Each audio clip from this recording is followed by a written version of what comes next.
Hello माझ्या पिलांनो, आजच्या या छोट्याशा लेक्चरमध्ये आपण क्वेश्चन नंबर 7, क्वेश्चन नंबर 8 आणि क्वेश्चन नंबर 9 हे जे राहिलेले क्वेश्चन आहेत ते आपण डिस्कस करूया।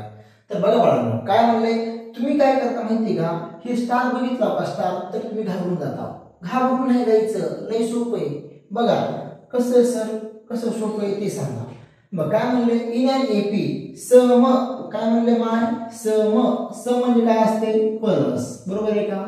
कुणाचं 3 कॉन्सिक्युटिव्ह टर्म्स, म्हणजे 3 कॉन्सिक्युटिव्ह टर्म्स जे आहेत अरिथमेटिक प्रोग्रेशन मधलं त्यांचं जे सम आहे ते किती म्हणलंय 27, किती म्हणलंय 27। अँड देअर प्रोडक्ट, प्रोडक्ट म्हणजे काय असते गुणाकार, काय असते गुणाकार। इज किती आहे 504।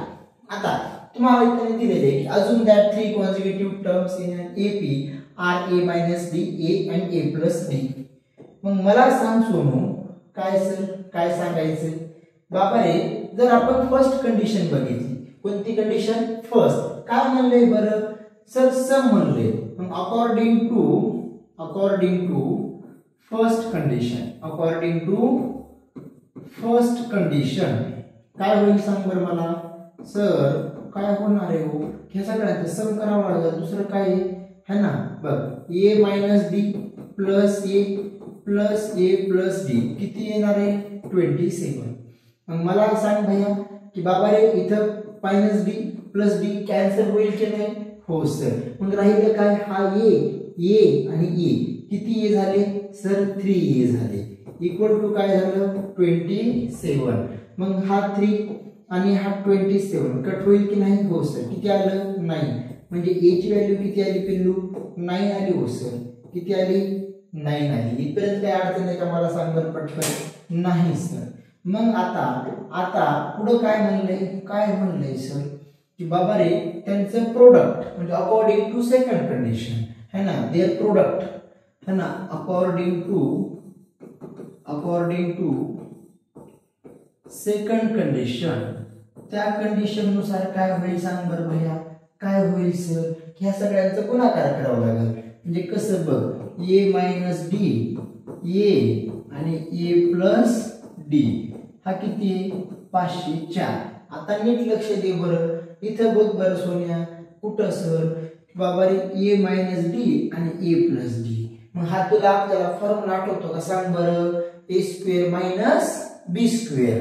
तसं हा इथं काय होऊन जाईल ए स्क्वेअर मायनस डी स्क्वेअर, होईल की नाही, हो सर। म्हणजे आणखी तुला एक स्टेप सांगतो, हा ए मायनस डी हा काय होईल पिल्लू ए प्लस डी, ह्या ए ला आपण इकडे ट्रान्सपोज करू है ना।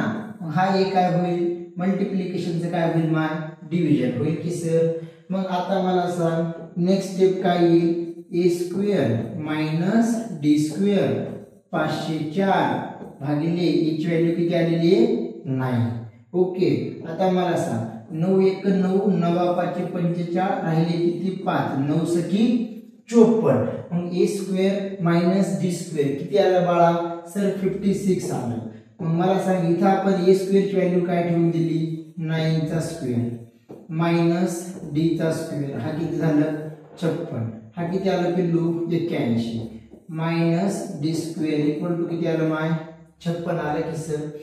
हे झाल्यानंतर आता मला सांग सोन्या है ना, सिंपल आहे रे बाळा, सिंपल आहे, घाबरून जायची गरज नाही, कळायला लागले का, हो सर। आता बघ सोन्या, आता हा 81 ठेवू इथंच, हा प्लसचं काय होईल मायनस होईल, हा मायनसचं काय होईल प्लस। मग 81 मधून 56 गेले, किती उरलं रे बाळा सर 25 उरलं, म्हणजे डी 25 इक्वल टू काय आलं रे सोन्या डी स्क्वेअर। मग मला सांग माझं बाळ, अय दीदी नीट लक्ष दे का माय है ना। मग डी ची व्हॅल्यू किती आली प्लस मायनस 5 आले का नाही सर, काय घेऊ है ना, काय बी सांगायला लावतो मी, असं कुठे येत असते का सांगा बरं। बघ ना भैया, आता प्लस 5 चा स्क्वेअर कर तरी काय मिळेल 25, मायनस 5 चा स्क्वेअर कर तरी काय मिळेल 25। आता सिंपल आहे है ना, ए ची व्हॅल्यू तुझ्याकडे आहे, डी ची व्हॅल्यू तुझ्याकडे प्लस 5 आहे मायनस 5 आहे, म्हणजे तुला 3 नंबर वेगवेगळे मिळतील। कसं एक वेगळं एकदा वेगळं मिळेल दुसऱ्यांदा वेगळा मिळेल, पण तिन्ही कसे असतील एपी मध्ये असं लक्षात ठेव। कसं सर ते सांगा। आता मला सांग इथपर्यंत कळालंय का तुला, आपण छोटी स्क्रीन करू, ओके बघ भैया।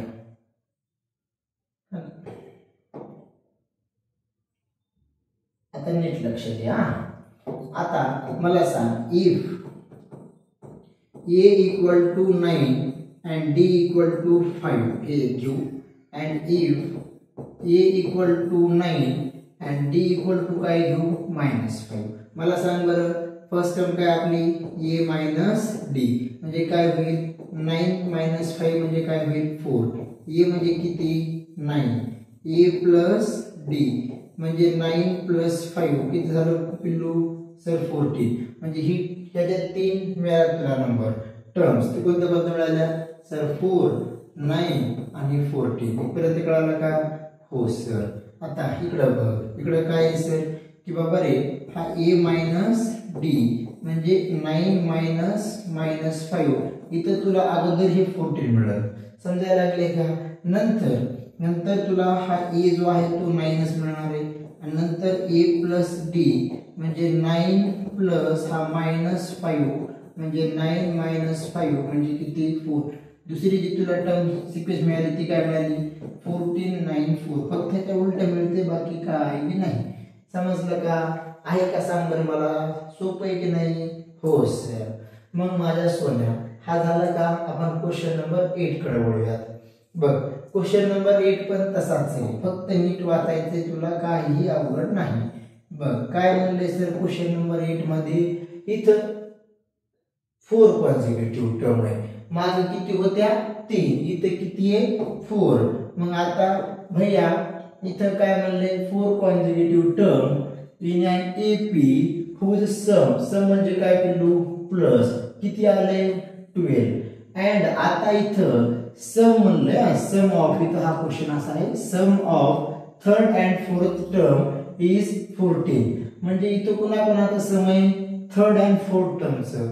आता इथे नीट लक्ष दे भैया है ना. पहिल्या कंडिशन नुसार according to first condition according to first condition नीट लक्ष दे. ह्या सगळ्यांचं सम किती येते 12 येते है की नाही. हो सर 12 तर येते.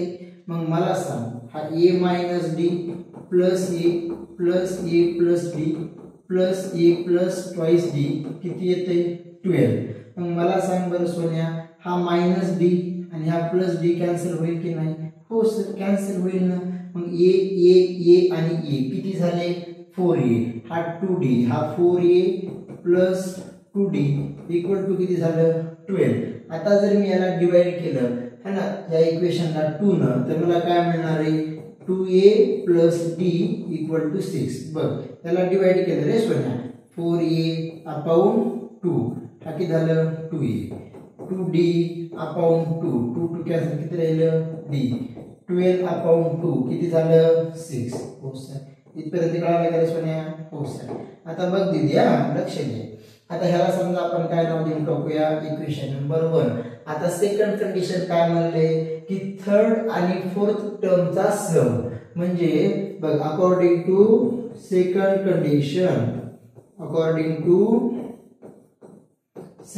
कंडिशन नीट लक्ष दे भैया अतिशय सोपं आहे. थर्ड अँड फोर्थ टर्म आता तुला टेन्शन येईल थर्ड आणि फोर्थ कोणतं मास्टर हा फर्स्ट ओके हा सेकंड हा थर्ड आणि हा काय झालं सोनू फोर्थ. मग या थर्ड आणि फोर्थ सम करायचंय थर्ड आणि फोर्थ. मग पुन्हा सम करायचंय a प्लस d आणि a प्लस 2d हे किती येते म्हणले सर हे 14 येते म्हणले बरोबर आहे का. मग a आणि a किती झालं 2a d 2d किती झालं 3d इक्वल टू 14. आता नीट लक्ष दे बरं पटकन हा इक्वेशन ह्याला नंबर दे सेकंड आणि हा इक्वेशन नंबर फर्स्ट. आता बघ या इक्वेशन मधून जर हा इक्वेशन मायनस केलंस तर तुला d ची व्हॅल्यू इझिली मिळेल की नाही. हो सर. मग मला सांग बरं भैया काय की सबट्रॅक्टिंग काय लिहिशील subtracting equation 1 from equation second आपल्याला काय मिळते सांग बरं. 2a मधून 2a गेलं काय राहिलं का नाही.